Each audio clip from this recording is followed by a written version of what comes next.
அனைவருக்கும் வணக்கம்.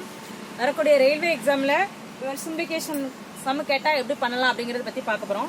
இந்த சம் இப்போ பாருங்கள், 8 power 9 + 8 power 9 + 8 power 9 + 8 power 9 equal to இதோட வேல்யூ என்ன அப்படின்னு பார்க்க போகிறோம். இப்போ இந்த சம்ம பாருங்கள், எல்லா இதுலேயும் காமனாக 8 வருது. அப்போ 8 ஒரு காமன் 8 பவர் 9 இருக்குது. அப்போ 8 பவர் 9 நம்ம பொதுவாக வெளியில் எடுக்கிறோம். இப்போ வெளியில் எடுத்தால் இது மீதி இருக்கிறது 1 ப்ளஸ் இங்கே இருக்கிறது 1, இந்த இதில் இருக்கிறது 1 ப்ளஸ் 1. இப்போ 8 பவர் 9 இன்ட்டு 4, 4 1 கூட்டினா ஆன்சர் 4 வரும்.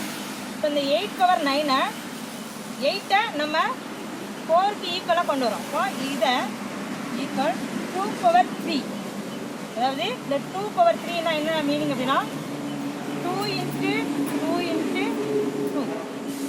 அதை நம்ம எப்படி எழுதலாம் அப்படின்னா 2 பவர் கியூப் அப்படின்னு எழுதலாம். அதுக்காண்டி இந்த 2 பவர் கியூப்பை வெளியே எடுத்துருக்கோம். இங்கே இருக்கிற காமன் 9 அப்படி வெளியே போட்டுக்கணும். இந்த 4 2 இன்ட்டு 2, அப்போ 2 பவர் 2. இப்போ இந்த 2 காமனாக இருக்குது, அதனால் 2 3 இன்ட்டு 9 27.